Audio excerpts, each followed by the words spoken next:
welcome back to Ether Hour, everybody. I am your host, Conrad Franz, joined as always by Dmitry Kalyagin and a returning guest, somebody that we had hoped to talk to, but maybe not quite as soon as we have because we had to call him in for almost an emergency discussion here about the ongoing economic situation, how it relates to, of course, our area of expertise here on the show, World War III, and just in general what this means for the future of the dollar, for the future of world trade and finance in general. So we are, of course, glad to be joined by Cameron Macgregor once again. He blogs on Substack at Men and the City, and of course is a co-host of The Backlash, which will all be linked below. But yeah, we are, of course, going to be discussing the ongoing global economic upheaval. Some people thought that today would be another Black Monday, but it appears that the response of some of these other countries is causing a bit more optimism to come back into the game. But we're going to be discussing a lot of economic situations, obviously getting into the details of the tariffs, what they mean for the future of globalization or the end thereof. But before I hand it over to Cameron, Dmitry, how are you doing? Doing great, Conrad. I'm very excited to be here for this very important, I would say, conversation, given everything that's taking place this week and just generally in the last fortnight or so. It's been very intense. No, and definitely has. A lot of boomer hate has been surging on the internet as the boomers, of course, are freaking out about, obviously, what they perceive to be the end of this sort of economic golden age they were able to capitalize on up till the very end here. But I guess before we get into too many specifics or details, I'll ask you, Cameron, what are your thoughts on the Trump tariff situation? For those that haven't listened to our first episode, be sure to check that out. That'll be linked below, where we talk to Cameron about all sorts of things, especially Donald Trump. And we're both sort of in agreement that while we might agree with some of the actions Trump is taking, we don't view this as an actual overturning of the establishment. It's just sort of a different way to play the game. So with that in mind, Cameron, what are your thoughts on the enormous Trump sanctions? For those that want the details on those, obviously we covered those on this week's World War Now, so check that out. But what are your thoughts on the huge sanctions, the permanent 10% overall sanctions, the countries that were targeted, and of course this immediate response both in the market and from world leaders and diplomats? Conrad, Dmitry, thanks for hosting me once again. I always enjoy talking to you guys. And yeah, it is definitely a topical moment, not just because of the implications economically, but because of what's happening in the Middle East, geopolitically. We talked about that last time. And also the domestic ramifications, some of which you referenced a moment ago regarding the boomers and their consternation about stock prices falling. In any case, there's an economist, I believe his name is Rudy Dornbush, and he said that economic expansions do not die of old age, they are murdered. It appears as though what has murdered the economic expansion, which was artificial to begin with, we can talk about that more in just a second, has been murdered by the tariffs. Now, Donald Trump he's a man of the 20th century. Let's just put it like that. And he believes in fair trade, as I do. And that has, to some degree, motivated this tariff package, which I would say appears to be extremely haphazardly stitched together. So just at a high level, let's talk about what he's done. Basically, what he's done is he has implemented what they're calling reciprocal tariffs. They're not reciprocal tariffs. They are reciprocal deficits, if you will. So what they did is they took a look at the deficits that we have, trade deficits that is, with each country, and then they put a numerical value on that and created a tariff based on it.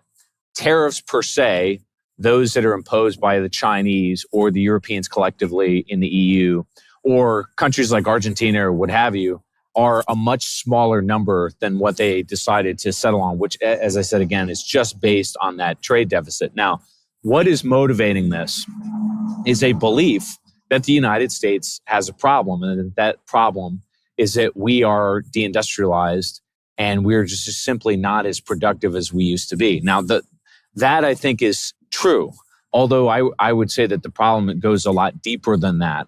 But let's just say at face value that it is, in fact, deindustrialization that has harmed the United States. There's no question about it. His solution to that problem is to reinvigorate American manufacturing by launching tariffs as an offensive weapon against other countries. Now, there are a number of problems with this. Forget about the short-term disruption and panic in financial markets. Whether that's justified or not is another matter. The issue is that what's bedeviling the United States, its industry, its lack of productivity, et cetera, is not, actually speaking, bad trade deals. It's not the trade deficit per se. What is causing it is the dollar system itself. It is the financialization that has embedded itself in the US economy more or less since the 1970s.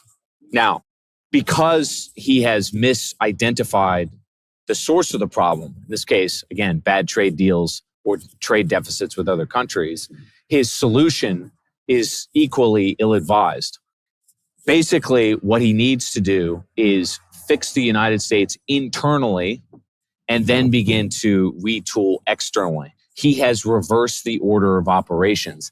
And that just means, basically, that he's going to make the short-term economic condition of the country worse. He's going to plunge the United States into a recession, number one. And number two, he's going to rattle financial markets. Financial markets being basically the only source of real economic activity left in the United States. So in an attempt to solve what I would call a symptom of the problem, which is deindustrialization, without addressing the real problem, which is financialization, he's actually making both things worse. And I think that's a good way to frame the discussion. Yeah, that makes sense, Cameron, because at the moment, the one thing that all Americans, be it middle class, upper middle class, or even, of course, the lower classes are experiencing day to day is not necessarily the lack of industry, but I think generally speaking over the last few decades, that has been a major issue in American life and essentially where people work. But they've been experiencing an ever increasing cost of living. So the inflation, the American dollar is becoming less and less valuable. Of course, the petrodollar system is still in place. America is still a dominant player in the international markets, but for whatever reason, it almost seems like, of course, since COVID times especially, the Fed just keeps printing those American dollars, and the only way to address inflation is to, of course, hike up the interest rates, which again affects the mortgage market, affects all kinds of credits that the American citizens are taking in order to cover the expensive cost of living. And so it's a never-ending sort of cycle of pain. And at this moment here, it seems that even the boomers who perhaps in some capacity deserve what they get in terms of hardships, economically speaking, to their retirement funds or some of their long-term investments, they're still going to suffer. And the average person, even young people in their 30s, 40s, are also going to, of course, feel the pain of this short-term decision by Donald Trump. So what you're saying is essentially the industrialization issue is somewhat even separate and, of course, delineated from the issue of inflation and, of course, the general cost of living that Americans are experiencing. Because, by the way, all the other first world countries are experiencing the same thing, and we're just derivatives of what's happening in the US, frankly. So we're basically 1 year behind, if not 6 months. So whatever happens in the US, everyone else is going to feel the pain as well. The first world countries in the first instance, of course, just after that. So could you comment on inflation and maybe this isn't a solvable issue in the first place? Is there actually a solution? Is reindustrialization over the long term, I mean, it seems like a rosy idea, but will it address the average concerns of like an American consumer? Yeah, good question. So let's start by framing the moment we're in with a little bit more specificity. So I have an essay that I'm going to release on this next week. It's basically called Bretton Woods No More. And I argue that we are not in a 2008 moment. We're not in a 1971 moment.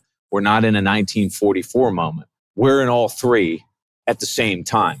And let me elaborate on exactly what I mean. So 1944 was the inception of the Bretton Woods Agreement. And that agreement defined the US dollar as the world reserve currency. Now, of course, at that time, dollars rather were pegged to gold, and eventually that broke.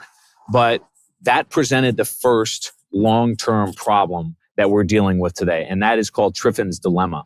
So Robert Triffin was a Belgian-American economist who basically said that if you want to become the world reserve currency, unfortunately, by virtue of encouraging the network effect, that is, encouraging the rest of the world to use your currency, at a minimum, you have to export more dollars than you import in foreign currency. And that means, by definition, that immediately you have some kind of a trade deficit because foreigners have to hold a certain amount, a sizable amount of your currency so that they can trade or transact trade in dollars in this case.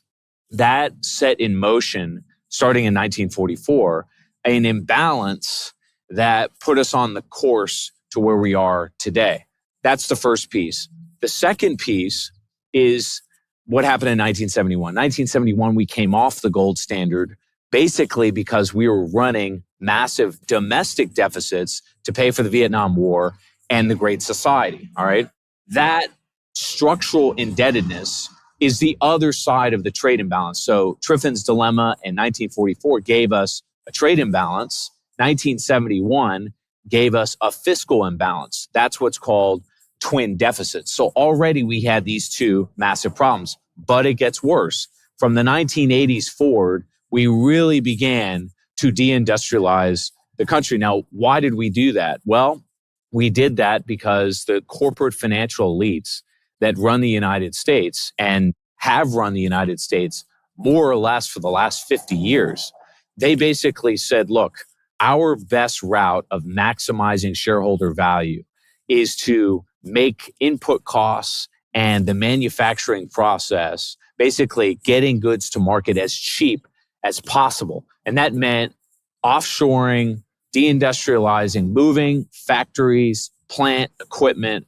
everything overseas, moving it to China, moving it to India. And that largely is responsible for creating the globalization, as we call it today. Basically, the United States is sort of the end consumer of that process. That then brought us to 2008. What happened in 2008? Well, basically, because we didn't have any real economy, because we weren't as productive as we were previously, and the standard of living more or less fell flat, the jobs that were once there in heavy industry that bolstered the middle class were gone. What did we do? We financialized. So in order to climb the social economic ladder, what did you do? You took out a mortgage, or you used credit cards, or you indebted yourself in such a way that propped up your growth. This is the plight of the baby boomers as we're experiencing it today. Their entire net worth is embedded in a financial system that's leveraged based on debt. That brought us to 2008. That debt bubble kind of popped. Now, all three of these problems have now finally converged. 2008, incidentally, was never really fixed.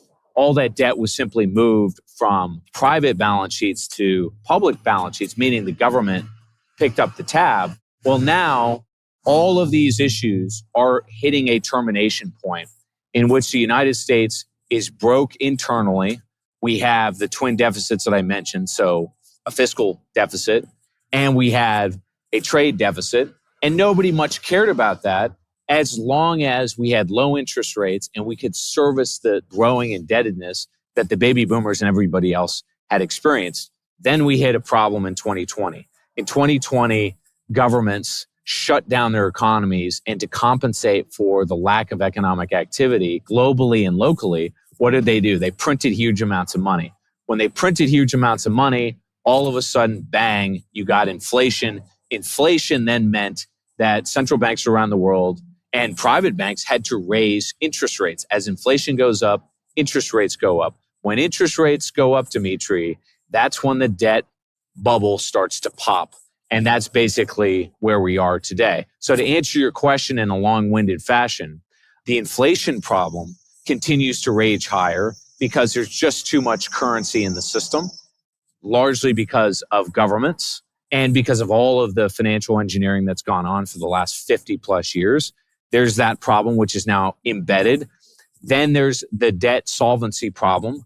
As interest rates rise, guess what happens? Debts can't be rolled over. Liquidations occur, bankruptcies occur, et cetera, et cetera.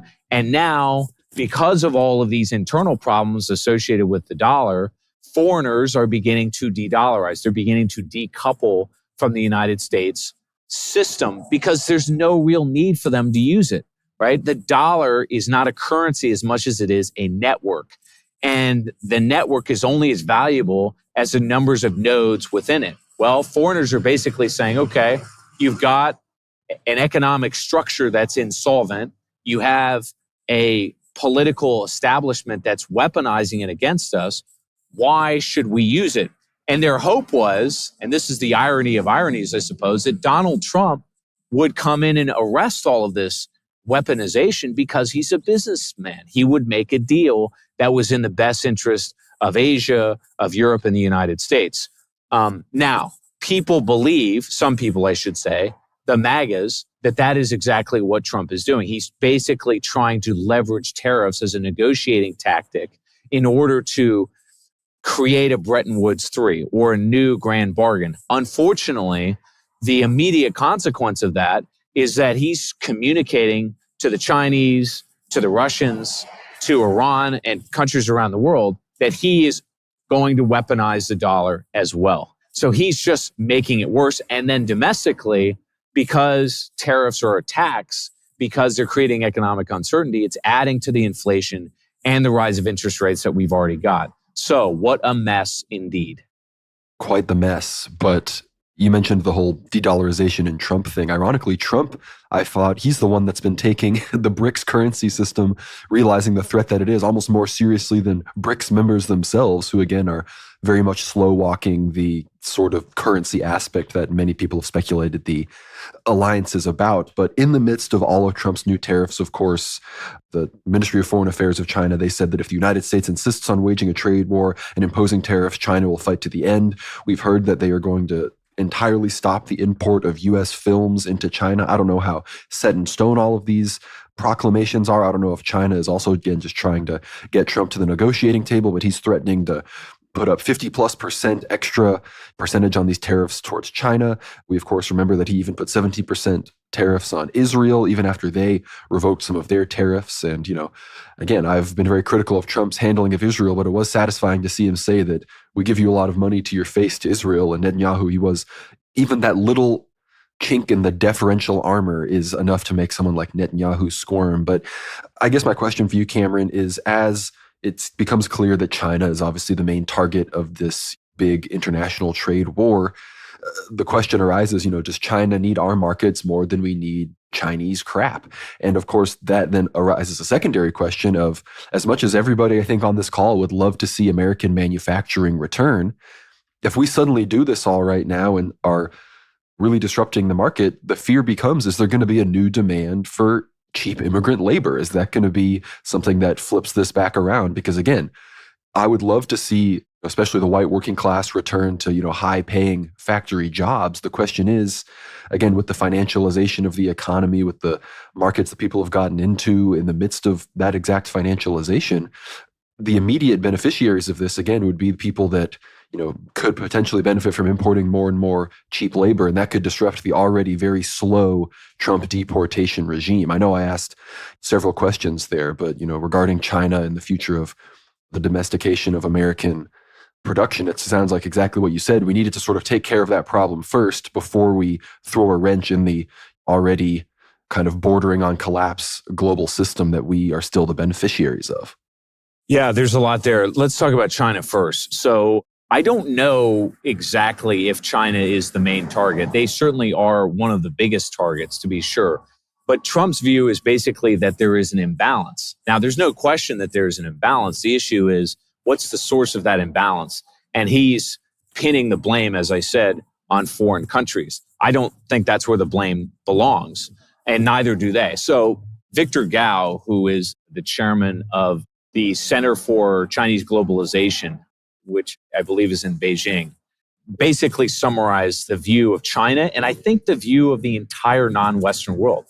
And he basically said as follows: I am not a supporter of de-dollarization, but I will not support, nor will we tolerate, the weaponization of the dollar. Now, that's an important nuance that a lot of people in the United States, and I think even in Western Europe, do not really understand. What does he mean by he doesn't exactly support de-dollarization? Well, the Asians collectively, I think the world in general recognizes that in order to facilitate global trade today, you basically have to do so in dollars. Now, the percentages, they're always in flux, but about 80% of global trade is done in dollars, all right? Changing that drastically overnight will cause all kinds of economic disruptions that the Chinese, the Japanese, the Indians, the Russians, and countless others do not want. All of these countries have a vested interest in continuing to build prosperity and stability. And that's what the Chinese thought they were getting from Donald Trump,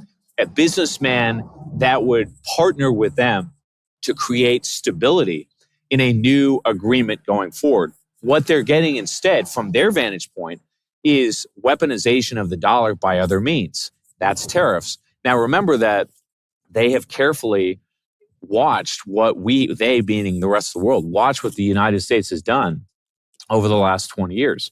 We've imposed sanctions. We've invaded other countries. We are fighting proxy wars. We're threatening countries like Iran. All of that communicates to the Chinese and others that we're not viable business partners. And that is encouraging them to de-dollarize, the very opposite of what Trump is trying to do. Remember, Trump is trying to protect America's financial dominance. Now, as I said, our financial dominance, or rather the dollar as the world reserve currency and the financialization of the United States, that's really the source of the problem. But ironically, that's what Donald Trump is trying to protect. And he's using that system to sort of beat down the rest of the world.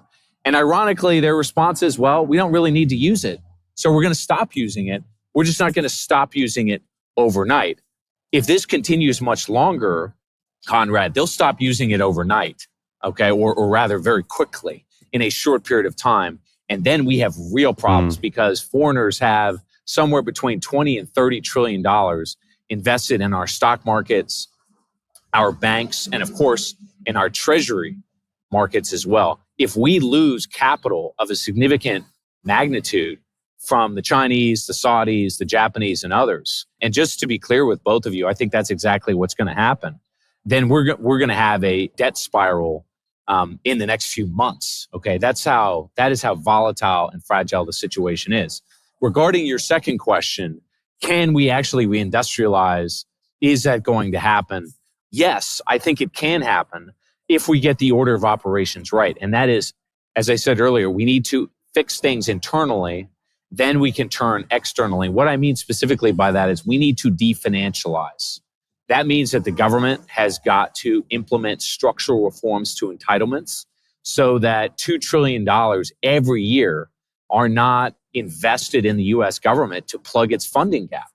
$2 trillion is the GDP of some countries. That's money that the private sector desperately needs to allocate to productive purposes. Now, that's on the public ledger side of things. On the private side of things, you've got Silicon Valley and Wall Street, which are basically financial machines that are like cancers eating away at the growth in the United States. What I mean by that is basically the dollar has become this recycled good that goes into the financial system and stays there. This is what we call stock buybacks or IPOs or SPACs. All of these things are made up financial devices that in no way, shape, or form are productive. They do not trickle down to, you might say, refineries, infrastructure building, establishing factories, et cetera, et cetera.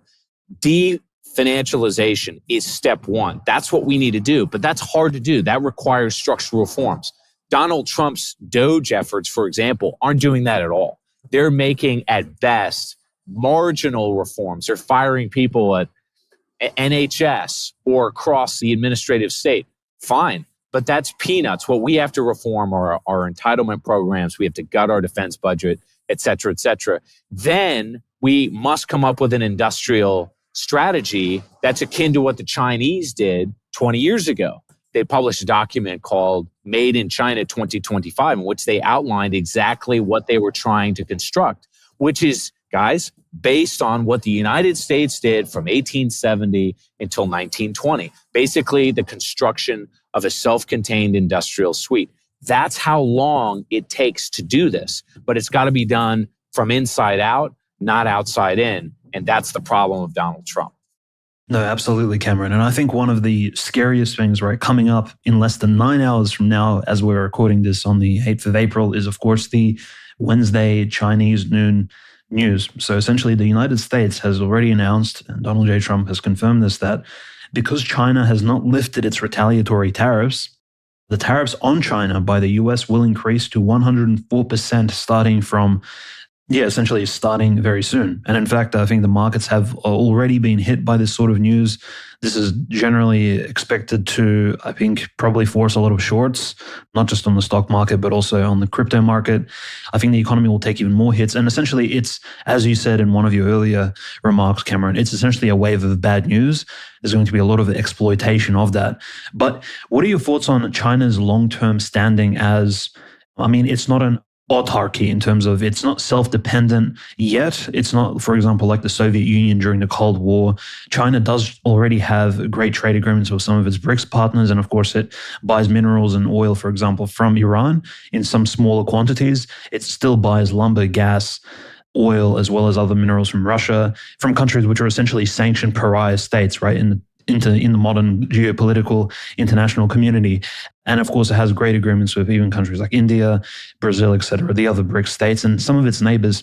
What's interesting is China's capacity to withstand this pressure. Do you think it's realistic? Because at the moment, it does seem like someone in the White House, in the cabinet, or even around Trump, and I'm not even sure who it is. I think we'll mention people like Ben Shapiro very soon.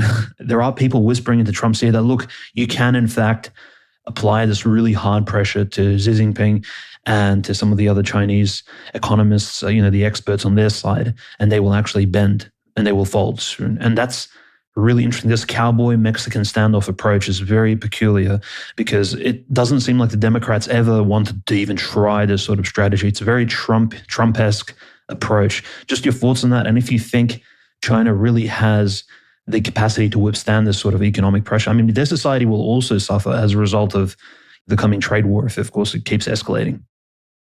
Yeah, let's talk about phenomenology because, again, I think I said this last time we spoke, but there is a prevailing sense among people that are in our circles, call it the dissident right.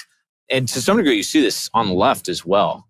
Ironically, almost a mirror image of this view, but their view is that the elites, and by elite, I think mostly what they mean are the financial elite, that these people are Bond villains, okay? They're sort of like George Soros, and they're secretly pulling the strings behind what's happening internationally, behind what's happening in the IMF or the World Bank or the potential attack on Iran, so forth and so on. And that on that basis, what they're doing is surgical, that they really understand the landscape that they're engaging with and that they have some kind of plan that we're all headed for. Some people refer to this as the reset. I would tell you that it is quite literally the opposite of that. Now, why do I say that? You asked about the architects of Trump tariffs. Based on what I can gather, the tariffs were basically drafted or spelled out by two people, Howard Lutnick and Peter Navarro. Now, let's talk about Lutnick for just a moment. Lutnick is a Wall Street banker. In fact, he's a former CEO of Cantor Fitzgerald. But I would say basically he's a Rothschild agent. All right. He represents the banking interests of the Western world. Now, I point to him because his view is, and he said this publicly, all you have to do is listen to his interviews, is that the United States has all the leverage. Now, Trump will say similar things. What do they mean by that? What they mean is that they believe, and I think they believe it with religious conviction, that the dollar and US dollar denominated assets and financial markets are indispensable to the global economy. Guys, that's not true. It simply is just not true anymore. And by the way, it hasn't been true, I don't think, since 2008. If you look at global GDP, since 2008, 50% of it has come from China. And if you look specifically at industrial production, in 1994, China was about 5% of global productivity in terms of industrial manufacturing. Today, they're 35%. Now, in addition to becoming the horsepower of the global economy, what the Chinese have done over the last 20 years, and it's accelerated in the last 5 years, is they have reorganized the entire global economy. How have they done this? They have formulated trade agreements like BRICS. They have built supply chains across Asia, Eurasia, pipelines. They just finished building a port in Chancay, Peru for, I think, $3.5 billion. It is the largest port of its size that's ever been built between South America and Asia. Basically, it's going to bypass Vancouver. This is going to revolutionize the economy of South America, and it's going to give China access to natural resources, some of the things that you mentioned, agricultural products, whatever, that they don't necessarily have onshored in their system. So basically what's happened, Dimitri, is that the rest of the world, while they don't want to destroy the dollar and they don't necessarily want to disintermediate Western financial institutions, they have concluded that the United States is not a viable business partner, that we're not reliable, and in many cases that we're hostile or belligerent to them. And so they have busily engaged in constructing a parallel global economy. That economy is built. It exists. It's already there. The Chinese ship more than we do. Their productive capacity is far bigger than ours is. And importantly, because they have all of the feeder systems. Remember, if you're trying to build, for example, an auto manufacturing industry, okay, it's not just about having the factories and the parts. You got to have the human capital. You've got to have the shipping lanes, the sea lanes. You have to have all of the intermediate parts that get you down the assembly line. The Chinese have constructed all of them over the last 20 years. This is why you can't simply slap tariffs on China or any other country and expect that entire industrial suite to extirpate itself and then re-entrench in the United States. That's simply not going to happen. But Howard Lutnick and Donald Trump, they don't understand that. They still think that the United States is essential to the global economy, that our consumer base, which is strapped for cash as it is vital. China, as it stands today, and I'm using China as a proxy because it's not just China, it's Russia, Iran, China. I would include parts of South America, obviously Eurasia as a whole. They don't really need the United States anymore. And just to be very specific with you, the Chinese today trade more with Asia than they do with Europe and the United States combined. And that has been done strategically because their view is we're just no longer a viable business partner and they've got to turn to other markets. They've already done it. Thank you so much for listening to the free preview of this episode of Ether Hour. If you want to hear the rest of our conversation with Cameron, where we get into the future of world economics, the future of de-dollarization, as well as how the ongoing international trade war relates with the kinetic Third World War, be sure to get behind that paywall. Become a supporter of World War Now. You not only keep us doing the show every week, keep me doing my live streams, but you get access to, at this point, hundreds and hundreds of hours of Ether Hour content. I'm talking conversations with Father Peter Heers, Abbot Trefon, other conversations with Cameron Macgregor, Vince James, Rachel Wilson, all sorts of incredible guests and voices that you know and love, and others that you may not. But some people that we've brought on are really the cream of the crop as far as online commentary goes. So be sure to support the show, get behind that paywall, and hear the rest of our fantastic conversation with Cameron Macgregor. And with all of that, thank you, all of you who already support, and we will see you on the other side. God bless.